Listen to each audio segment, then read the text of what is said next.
Então, essa pedra dava a direção em que a construção tinha que seguir. O ângulo também era aquela pedra lá de cima, ela era que mudava o ângulo. Então, eu saberia qual a direção que esse lado tinha que ir e esse lado tinha que ir, porque se eu fosse construindo daqui, subindo, subindo, subindo e visse para cá, quando chegasse na hora de descer, podia ficar tudo torto. Então, quando fala que Jesus é a pedra angular e a pedra de esquina, quer dizer que ele é o parâmetro que a gente tem para andar e para seguir. É o prumo. E então, voltando aqui. O Império Romano, ele é um tipo do governo do anticristo. E esse governo do anticristo, muitos anticristos já surgiram desde a época da igreja, né, desde a ressurreição de Jesus, e esse espírito do anticristo atua na história da humanidade desde então. Então, não é alguma coisa que a gente está esperando surgir. Vai surgir, sim, uma pessoa do anticristo, isso vai acontecer, mas o espírito do anticristo já está acontecendo e vários anticristos surgiram na nossa história, né, ao longo dos anos. Um desses anticristos é o imperador Nero.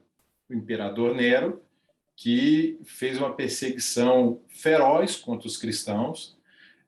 No governo de Nero, muitas pessoas eram mortas nos coliseus, então, assim, era uma atração queimar cristãos em praça pública, colocar eles para serem partidos ao meio, colocava cavalos para correr, para partir o cristão no meio.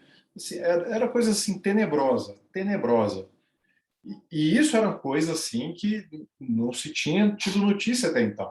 Então a gente já vê que isso aconteceu, mas também vai acontecer. Que nem eu digo, é algo que aconteceu, mas remete para algo que também vai acontecer no futuro. E é importante isso, toda vez que vocês forem ler e for ouvir falar, lembrem-se de que depois da ressurreição de Jesus aconteceu muita coisa na história do Evangelho desde então. Então não está tudo reservado para o futuro. Muita coisa já aconteceu e está acontecendo. Isso aí é para trazer segurança, lembre-se. Toda vez que os discípulos queriam ficar ansiosos por conta do tempo do fim, Jesus freava eles, falava assim, olha, calma, cuidado, não é bem assim, ainda não é o fim. Não fica curioso demais com data, não cabe a você saber a data. Eu tinha muita dificuldade em entender essas passagens, justamente por causa dessa visão de que tudo que Jesus falou naquela época que aconteceu no futuro ainda é futuro hoje. E, na verdade, era futuro para eles, mas hoje algumas coisas são passado para a gente. Então, quando Jesus fala o seguinte, não vai passar essa geração até que essas coisas aconteçam, eu falava assim, então deu ruim, né? Porque aquele povo tudo já morreu. Só que, na verdade, o cumprimento dessas coisas começou enquanto aquela geração ainda estava viva. A gente vai ver que foi saqueado o templo, de que a cidade foi rodeada. A gente está aqui agora no versículo 15, que fala o seguinte, quando vocês virem um sacrilégio terrível. Isso aqui também foi algo que aconteceu naquela época, lá em Lucas, vai falar o seguinte, quando vocês verem Jerusalém sitiada por exércitos. Esse exército romano que já aconteceu.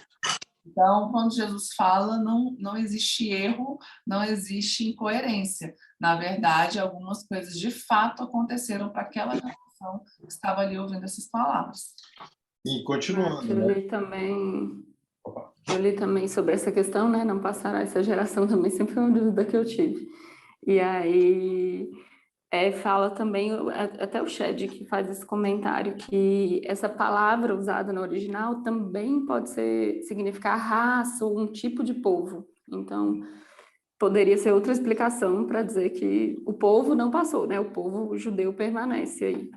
Lá em Lucas 21, quando a gente estudou, eu passei essas duas perspectivas, tanto que fosse que o início do cumprimento dessas palavras se daria naquela geração, como essa perspectiva aí de raça, né, com o povo judeu, que o povo judeu não seria extinto enquanto isso não houvesse acontecido, né?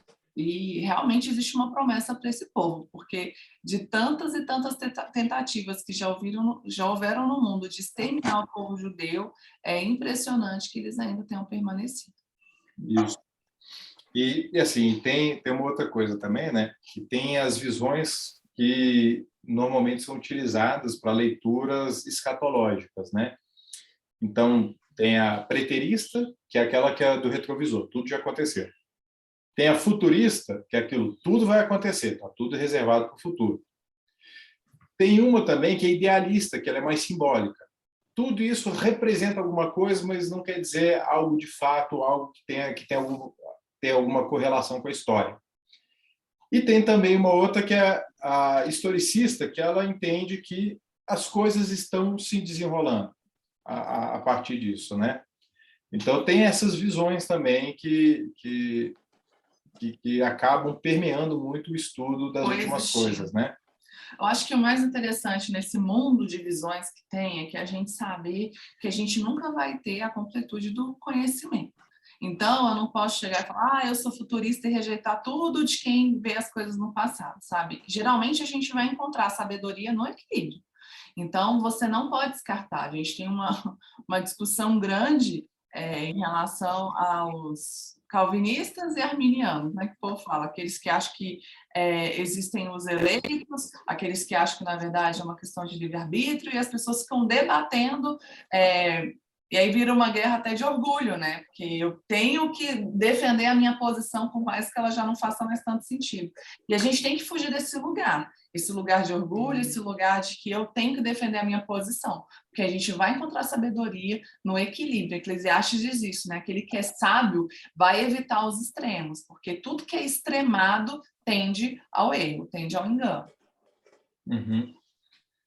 Por exemplo, aí esses próximos versículos aqui, a gente vê um pouco como que essas visões acabam, de uma certa forma, assim, trazendo explicações diferentes para o mesmo texto. Por exemplo, versículo 19 fala o seguinte,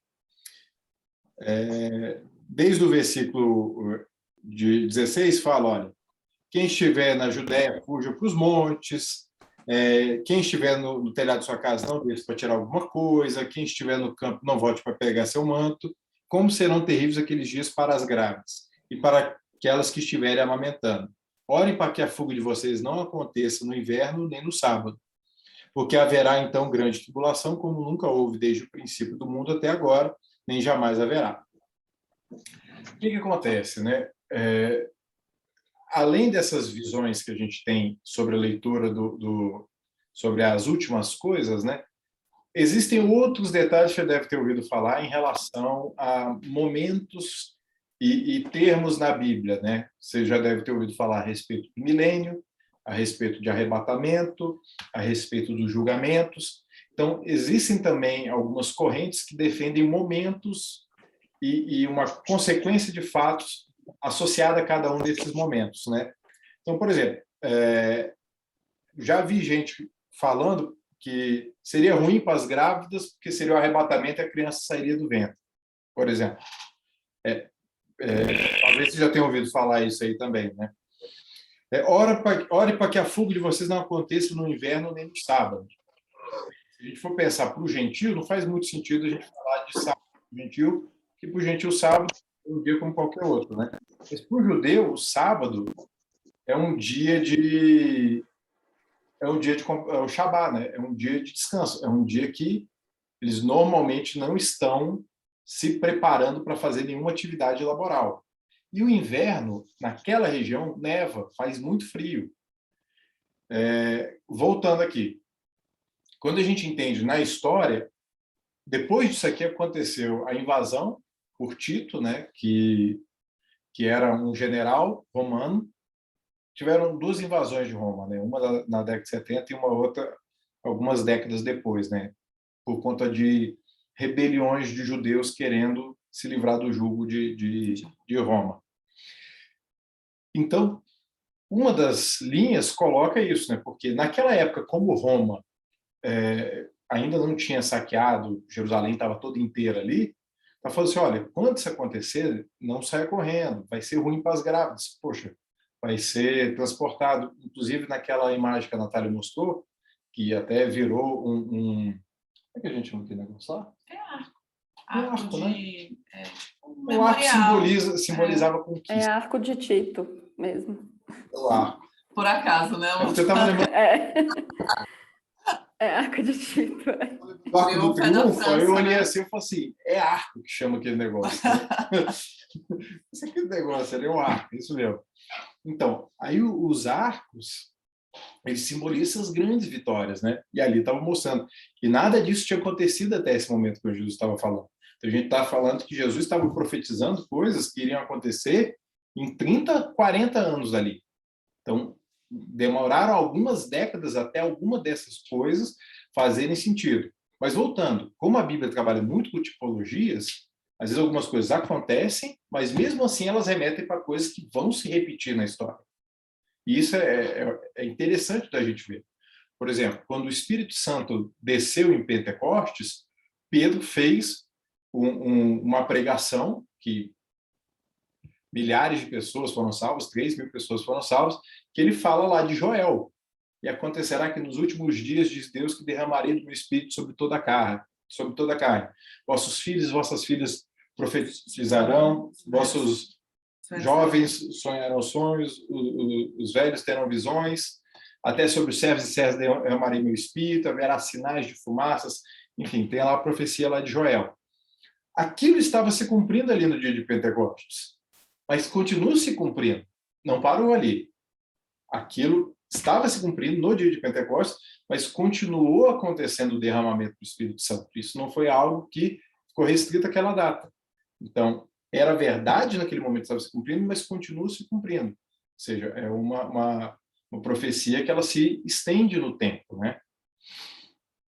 E, por exemplo, aqui fala da grande tribulação. Houve uma grande tribulação naquela época, mas também haverá grande tribulação nos últimos dias. Então, a gente vê esse ciclo da profecia, né? É muito interessante quando a gente vê isso, né? Que a profecia, ela muitas vezes ela fala de alguma coisa agora, mas remete para outra. Por exemplo, quando a gente vê lá os textos que nós entendemos como a queda de Satanás, ele estava falando, por exemplo, do rei de Tiro. Mas quando a gente vai vendo ali, além do rei de Tiro, ali, poxa, está falando algumas coisas ali que não cabe para ser um ser humano. Está falando algo além daquele texto, né? Então, é muito interessante. Lendo a Bíblia mesmo, a gente vai vendo Paulo pegava alguns textos da lei e ele tinha algumas aplicações na prática que a gente jamais imaginaria, né? Por exemplo, quando fala que o trabalhador é digno do seu salário, que você não pode amordaçar o boi enquanto ele está trabalhando, né? Paulo falou, olha, ali não está falando de boi, está falando de vocês, que vocês são dignos do seu trabalho. E olhando lá para trás na lei, parecia que estava falando de boi.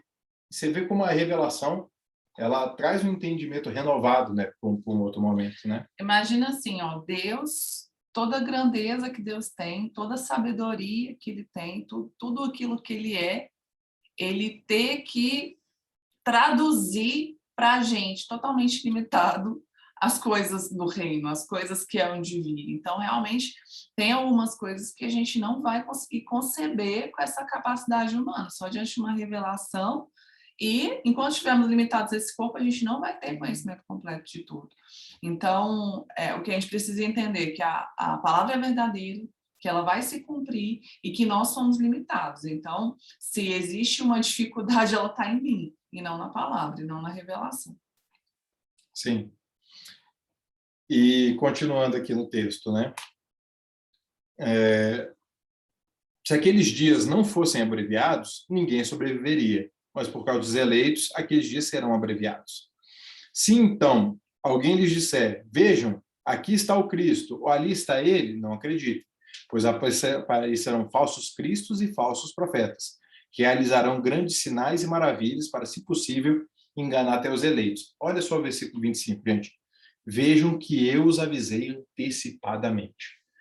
Aqui que está um dos motivos da profecia. A profecia serve para nos manter alertas. A gente tem que entender isso está acontecendo e eu não posso me deixar ser enganado por isso, porque eu já estou avisado, eu já tinha que estar alerta. E essa sensação de prontidão, de vigilância, que faz a diferença no nosso dia a dia. A gente tem que estar vigilante, porque senão a gente se esquece de algumas coisas que a gente já sabia. Então, a gente tem que estar o tempo todo renovando a nossa mente para não cair no esquecimento coisas que já estavam sedimentadas, mas que às vezes começa a ficar entulhadas, né? Às vezes você estava com uma fonte jorrando, de repente começa a entulhar e você não usa mais aquela fonte. A água está lá embaixo, mas tem que cavar de novo para ela voltar a jorrar. E, enfim, aqui está falando isso, né? E assim, se alguém lhe disser, ele está lá no deserto, não saiam. Ou está lá dentro de casa, não acredite. Porque assim como o relâmpago sai do Oriente e se mostra até o Ocidente, assim será a vinda do Filho do Homem. Onde houver um cadáver, aí se ajuntarão os abutres.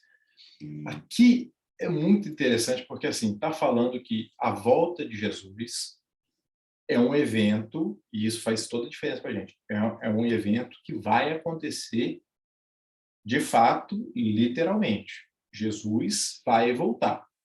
Isso vai acontecer. Existem muitas coisas que na leitura dos textos apocalípticos são simbólicas e a gente não pode ir para a literalidade. A maioria das coisas a gente não pode ir para a literalidade. Agora, a volta de Jesus é algo que, de fato, é literal. Jesus mesmo, quando estava lá com os discípulos, em Atos capítulo 1, falou o seguinte, Jesus não, os anjos falaram, logo depois que Jesus subiu, da mesma forma como vocês viram o Filho do Homem ser levado, ele vai voltar. E ele subiu nas nuvens, ele vai voltar nas nuvens também. E todo olho verá. Isso é tremendo, porque vai ser irrefutável. Vai ser algo que não vai ter como a pessoa refutar. Não vai ser secreto, não vai ser escondido, não vai ser reservado. Todo olho vai ver. Isso. Em relação a essa parte de secreto que falou, aí tem uma outra, tem uma corrente que é das mais famosas que a gente tem hoje em dia e é das mais recentes até no estudo de escatologia, que é a do arrebatamento antes de tribulação, pré-tribulação, né? Que ficou muito famoso por conta daqueles filmes deixados para trás, uma série de 12 livros que foram feitos também, por dois pastores batistas lá dos Estados Unidos. Quem é dessa época é crente velho. Que assistiu Deixado para Trás. Pouco antes disso daí, teve a origem dessa linha de estudo pré-tribulacionista foi de um padre católico espanhol, e teve um estudioso da Bíblia, o Scofield, que ele até fez uma Bíblia comentada, que a gente tem ela em português, e ele recebeu esse ensinamento e colocou nessa Bíblia. E dessa Bíblia acabou difundindo muito essa linha de pré-tribulacionista. Só explica o que é isso, pré-tribulacionista. Tá, eu vou chegar lá. Essa linha pré-tribulacionista, que é o quê? Essa é que a maioria das pessoas acredita. Essa eu acho que não precisa explicar muito, amor, porque assim, é que antes da tribulação vai haver um evento secreto em que os cristãos verdadeiros vão desaparecer e vão ser levados para os céus. Aí vai ter uma tribulação aqui na Terra, aí depois Jesus vai voltar junto com esses cristãos vitoriosos. Seria essa a visão, a mais famosa, né, do que a gente tem hoje em dia na maioria das igrejas. É a pré-tribulacionista.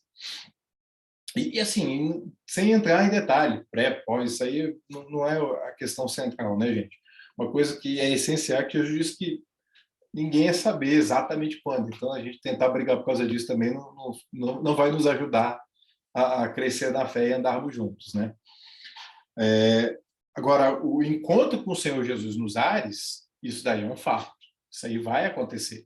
Agora, o momento que isso vai acontecer, se é antes da tribulação, tem uma linha também que acredito que os primeiros anos do anticristo, que vai ser um período de paz, assemelhado com a paz romana, a igreja vai ser tirada no meio, porque a segunda parte da tribulação, que é um período entendido como 7 anos, antes desses 3 anos e meio, que é onde haveria uma perseguição muito ferrenha, a igreja seria poupada disso.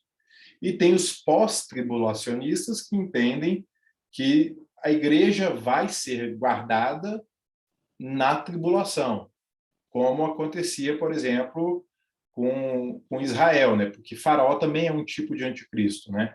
Então, quando as pragas vinham, a igreja era poupada, mas ela estava no Egito. Então, ela não foi tirada do Egito para ser poupada das pragas, né? Então, são linhas que tem sobre o momento do arrebatamento, né?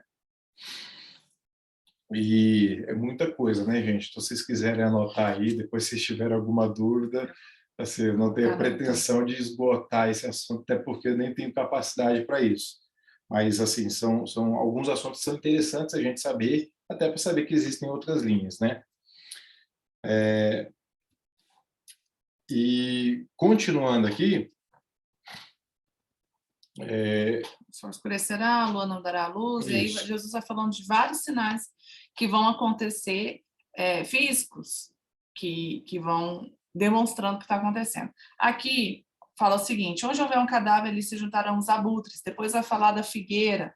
Depois vai falar também de outra coisa, né? De sinais. Aqui vai falar não, acho que é só a figueira. É isso mesmo. Ele está falando de quê? Jesus está falando de sinais. Sinais que vão acontecer. Sabe aquele negócio de onde a fumaça a fogo? Então... Joyce. Então, você vai observando que as coisas estão acontecendo e você vai vendo que os sinais estão acontecendo e que o tempo está se cumprindo. Sim. E entendendo aqui, né? Quando a gente vê a leitura das últimas coisas, a gente tem que entender que sempre tem muitos simbolismos envolvidos. O livro de Apocalipse, então, ele é essencialmente figurativo, cheio de símbolos, né? E, por exemplo, aqui fala: o sol escurecerá, a lua não dará sua luz, as estrelas cairão do céu, os poderes celestes serão abalados. Isso aqui está falando de juízo. Isso aqui está falando de juízo vindo do céu. Essa é a mensagem que a gente tem que ter. Vai acontecer isso? Não vai? Por exemplo, o Apocalipse fala que uma parte das estrelas vai cair sobre as fontes das águas e vai secar. Uma outra coisa interessante: o livro de Apocalipse ele remete a Gênesis e Êxodo. A gente vai vendo várias das taças, vários dos juízos remetem às pragas que foram no Egito. Então, ele está falando de julgamento, está falando de juízo. Então, quando a gente entende isso daí, quando a gente volta, dá uma lida em Gênesis, dá uma lida lá em Êxodo e vai ler Apocalipse, a gente vê como que se junta muito bem isso, né? Como que conversa demais esses três livros, né? E voltando aqui está falando de juízo. Então aparecerá o Filho do Homem, aparecerá no céu, sinal do Filho do Homem, todas as nações da terra se lamentarão e verão o Filho do Homem vindo nas nuvens do céu com poder e grande glória. E ele enviará os seus anjos com um grande som de trombeta, e eles reunirão seus eleitos os quatro ventos de uma a outra extremidade dos céus. Quatro ventos, quatro cantos. Toda vez que a Bíblia fala desse quatro, está falando da totalidade da terra. Porque a terra não tem canto, né? Mas está remetendo ao norte, sul, leste, oeste. Então, está falando da totalidade, né? Então, é um evento que vai acontecer com todo mundo vai ter ciência dessa volta de Jesus. A primeira vinda de Jesus, ela veio cumprir várias profecias e veio localizado na região da Judéia. Então, a partir dali, Jesus veio para um povo específico. Não que Jesus se manifestou só para judeus, não. A missão de Jesus é para toda a humanidade, todo que crê. Só que, primeiramente, o judeu tinha que receber, porque isso remete à promessa que Deus fez lá para Abraão, a partir de Gênesis 12. Deus fez uma promessa, uma aliança lá com Abraão, e Deus não deixa de cumprir as suas promessas, né? Então, primeiramente, o judeu. Mas depois também, gente, Paulo fala disso em Romanos capítulo 1. Então, começou com o judeu, mas não é algo exclusivo para o judeu. Os primeiros discípulos eram judeus. Só que daí se espalhou o evangelho para o mundo inteiro e ainda está se espalhando, né? A pregação do evangelho em todo o mundo é uma missão da igreja até a volta de Cristo. Então, o evangelho tem sido pregado no mundo inteiro. O evangelho está sendo pregado e vai continuar sendo pregado. E fala dos quatro cantos. Então, vai ser um evento mundial. A volta de Jesus vai ser um evento mundial, notório. Não vai ter como ignorar. Não existe essa possibilidade, né? Você já leu? Vai falar, então, o evangelho será pregado? Já. Então, é isso aí que você acabou de falar, né? É lá Que antes, essa salvação, e até aqui para os discípulos, inclusive, a gente vai ver que depois que Jesus sobe, que os apóstolos começam a pregar, para eles ainda estava restrita essa salvação ao povo judeu. Só que a Bíblia toda a gente vai vendo vários sinais de que isso não é restrito a um povo, é para todas as nações. E quando Jesus fala, e esse evangelho será pregado em todas as nações, já está falando para eles, olha, é daqui para fora. É uma missão que vai expandir e não ficar restrita. E isso na cabeça dos discípulos judeus que estavam acostumados com a aliança de Deus com o meu povo. Como assim pregar para as nações? Esse evangelho vai ser pregado. E nada disso tinha acontecido. Hoje em dia, a gente dá glória a Deus quando fica sabendo que tem igreja na Mongólia, igreja no Nepal, igreja no Zimbábue, igreja no Japão, igreja na China, igreja nos Estados Unidos. A gente fica maravilhado, mas isso daí, gente, a gente tem que pensar, é um paizinho desse tamanho, do tamanho do Sergipe. Assim, isso aí era inimaginável. Estava falando para 12 pessoas, ó, isso vai espalhar para o mundo inteiro. Imagina, gente, o poder dessa mensagem. Olha como isso tem se cumprido, olha que coisa maravilhosa. Lembre-se, esse texto tem mais de 2000 anos. Olha o evangelho como está hoje. Você liga a televisão, você vê o evangelho. Você vai na mídia social, você vai na rua, você encontra gente aqui num país longe. O Brasil é um país isolado do mundo, quando a gente pensa na América do Sul, né? Poxa, a gente está num cantinho aqui, não tem nem... É quase uma ilha, né? A gente colocar aqui dessa forma. Para os judeus não convertidos, não faz sentido a gente estudar a Bíblia, o Antigo Testamento. Para eles, assim, é muito esquisito. Falar assim, o que vocês têm a ver com isso, sabe?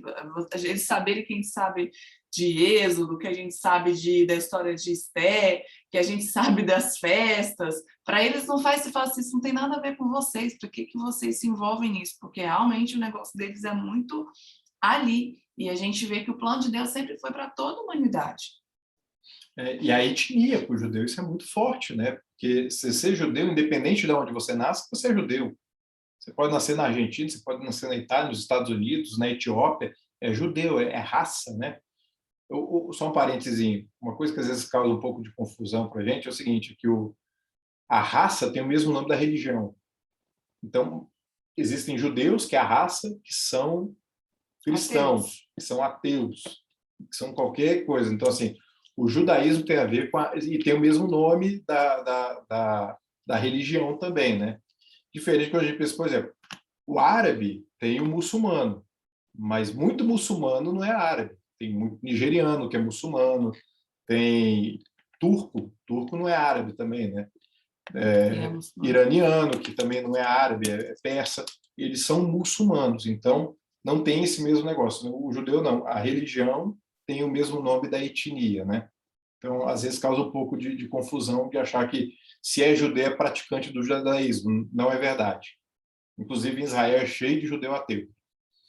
Mas mesmo assim, eles têm alguns respeitos por alguns símbolos. Eles têm umas religiosidades muito fortes, os judeus. É que não tem a ver com Deus, né? Tem a ver com a cultura. É uma cultura muito forte mesmo. Eles têm algumas coisas muito fortes, mesmo os que não são praticantes, né? Então, voltando aqui, né? E reunirão, e aqui está falando que estes reunirão seus eleitos dos 4 ventos de uma ou outra extremidade do céu. Essa é a esperança, sabe? Estudar sobre o fim dos tempos fala de esperança, sabe? Deus não se esqueceu da gente, sabe? A promessa de Deus permanece. E a gente vai se encontrar. Aqui em Mateus 24 não fala, mas quando a gente se encontrar com Jesus, a gente vai receber um novo corpo, a gente vai ser transformado. A gente vai receber um corpo glorificado, um corpo livre de qualquer coisa ruim, de qualquer debilidade, qualquer deficiência. Nossa alma vai ser totalmente curada, a gente não vai ter nada que conflite com a nossa comunhão com Deus, a gente vai receber a redenção plena. Hoje, nós já somos salvos, nosso espírito é salvo, né? Agora, o que acontece? A nossa alma, ela está sendo salva, a gente vai renovando todo dia a gente tem que ministrar. Salvação tem a ver com cura também, né? Então, quando a gente fala que está sendo salvo, está sendo restaurado, está sendo curado. O espírito já está pronto, né? E o nosso corpo vai ser salvo nessa redenção plena, quando a gente receber um corpo glorificado. todos os mortos vão ressuscitar. Os que morreram em Cristo e os que morreram sem Cristo. Todo mundo. A ressurreição dos mortos é um evento para toda a humanidade. Todo ser humano que respirou, desde o dia de Adão, vai ressuscitar na ressurreição. Todos. Uns para a vida eterna, outros para a condenação eterna. Mas todo mundo vai ressuscitar dos mortos. Não vai ser uma coisa restrita para quem crê. Quem não crê vai ressuscitar também. E vai saber que foi uma inutilidade passar a vida rejeitando a Deus. Porque ele existe, ele vai estar lá. Mas aqueles que morreram em Cristo, a Bíblia fala que ele vai enxugar toda lágrima do nosso olho, não haverá mais fome, não haverá mais sede, não haverá mais dor, enfermidade, nada disso vai ter. E uma outra coisa, né? A gente não vai ter que lutar contra o tempo, porque as coisas velhas passaram, né? Então, esse tempo marcado, cronológico, isso aí vai deixar de existir, não vai mais fazer sentido. Então, a gente vai estar o tempo todo, e o tempo todo vai ser novidade. Então, a gente vai estar num estado de empolgação, excitação constante, porque tédio, marasmo tem a ver com o tempo passar e não fazer nada. Isso não vai acontecer, porque o tempo não vai passar e você vai estar fazendo um monte de coisa, né? Inclusive, quando a gente vai ver Apocalipse, a gente vê que o propósito de Deus é fazer uma restauração, né, de toda a criação. Então, a gente vai ver o tanto de coisa que tem para fazer na vida eterna, né? Porque na Idade Média colocaram uns anjinhos tocando harpa em cima da nuvem, né? Isso tem nada a ver com anjo, porque anjos... Gente, a Bíblia fala de anjo que colocava um pé na terra, um pé no mar. Então, imagina o tamanho do anjo, sabe? Anjo é poderoso. Fala que um anjo amarrou Satanás e jogou ele preso. Então, assim, anjo é um ser poderoso. Esse negócio de bebezinho tocando harpa tem nada a ver com anjo. É isso que o diabo quer vender, né? E faz isso através do mundo. Que o céu vai ser um lugar entediante, que você vai ficar ouvindo harpa e sem fazer nada, e que o inferno vai ser um carnaval com grande diversão. Se a venda é essa, o que você quer comprar? Só que, na verdade, isso é mentira. Eu vi uma frase muito interessante, fala o seguinte: não tem como tornar o inferno algo atrativo. Então, o diabo torna o caminho até lá atrativo. Então, é um engano que, quando a pessoa se deparar com que, de fato, é o sofrimento eterno, um fogo que não se apaga, um lugar onde as pessoas clamam pela morte e ela não chega, aí sim vai ter a real dimensão do que é o inferno. Vamos correr aqui? Vamos. Aí, continuando aqui no 36, né? Quanto ao dia e a hora, ninguém sabe, nem os anjos do céu, nem o Filho, senão somente o Pai. Um parênteses aqui. Quando Jesus falou isso aqui, ele não sabia. Mas a gente tem que ampliar um pouco o nosso entendimento. Jesus estava aqui. Mesmo sendo Deus, ele não usurpou essa condição e se fez semelhante ao homem, semelhante a servo.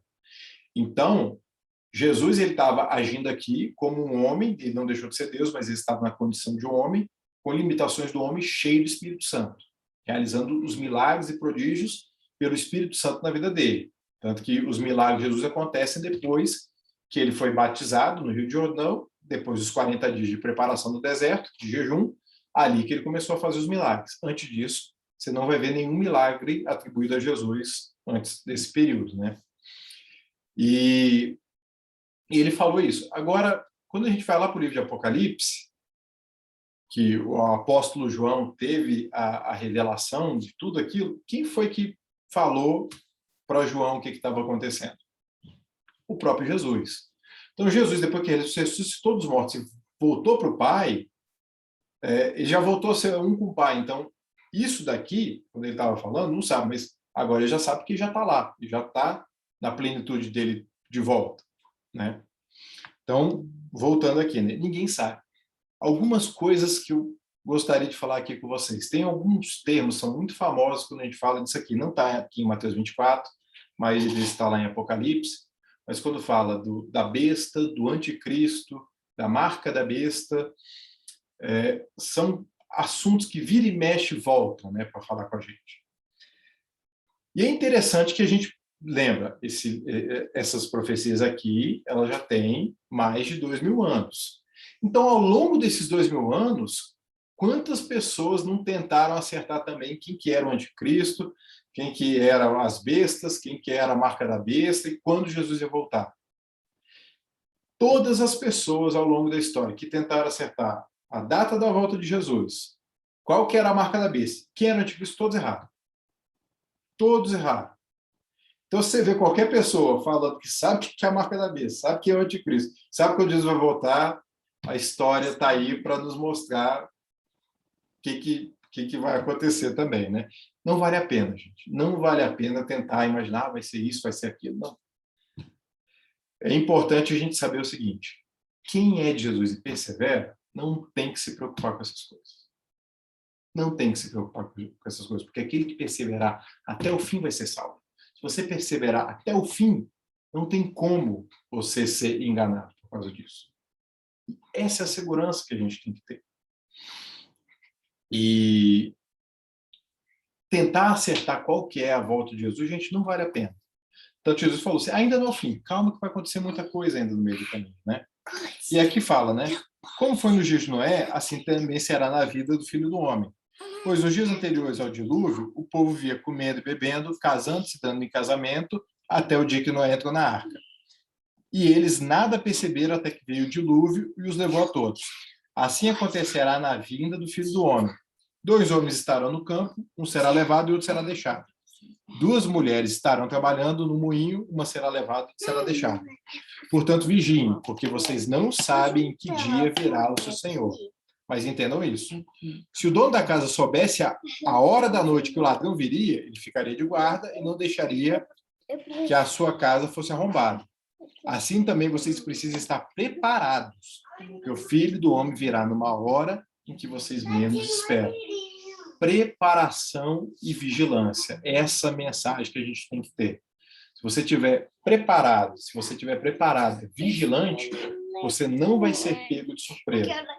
Porque lá em Tessalonicenses, Paulo fala o seguinte, né? Porque nós não estamos em trevas para que aquele dia nos pegue de surpresa. Se nós estivermos vigilantes, nós vamos estar atentos e ver que a nossa redenção está próxima. E ela está próxima, gente. Ela está se aproximando. Essa iminência da volta de Jesus é algo que a gente tem que entender que ela é essencial, porque está para acontecer. A gente vai se encontrar com o Senhor no abrir e fechar de olhos. E às vezes, se abrir e fechar de olhos, pode ser até a nossa morte física. Sabe? A gente bate o olho quando já abrir, a gente já vai estar na ressurreição dos mortos. Então, se esses acontecimentos vão acontecer com a gente em vida, ou vão acontecer depois que a gente morrer, vai ser assim, porque o nosso período aqui na Terra é muito curto perto da eternidade. Outra coisa que vale a pena a gente falar também. Quando a gente morre aqui na Terra, a gente não fica dormindo. A gente já vai logo se encontrar com o Senhor no paraíso. E quem não está com o Senhor já vai para o inferno. Ué, mas não tem julgamento? Tem. Mas, assim, tentando explicar, seria mais ou menos o seguinte: é uma prisão preventiva para quem está indo no inferno. A pessoa foi pega em flagrante, um monte de testemunho, ela é culpada, vai ser condenada. Imagina um país que tem corredor da morte, né? Pena de morte. Está lá, está só esperando. Mas já sabe qual que é o destino, já vai estar sofrendo enquanto isso. E o paraíso é um local que nós já vamos estar com o Senhor agora, já desfrutando da paz, da plenitude do Senhor. Mas ainda vai ter novos céus, nova terra. Quem está no paraíso está o Espírito lá. Mas o corpo dessa pessoa que está aqui na terra vai ressuscitar, essa pessoa vai receber esse novo corpo e vai reinar com o Senhor. E esse reinar com o Senhor tem a ver com o milênio. Milênio fala lá em Apocalipse 20, que fala que é um período de 1000 anos. E existem profecias lá em Isaías que falam do que seria isso, né? Que seria um período pós-volta de Jesus, aqui ainda na Terra, mas antes dos novos céus, nova terra, da Nova Jerusalém. Mas isso eu acho que a gente vai ter que deixar para um outro momento. No final das contas, é o que a gente tem que pensar. Jesus falou o seguinte: quem é o servo fiel que vai ser encontrado fazendo aquilo que o Senhor espera que ele faça? Então, o que a gente tem que terminar hoje pensando nós estamos fazendo aquilo que o Senhor espera de nós? Estar preparado é estar fazendo aquilo que Deus espera de você. Então, não cabe a gente saber o dia,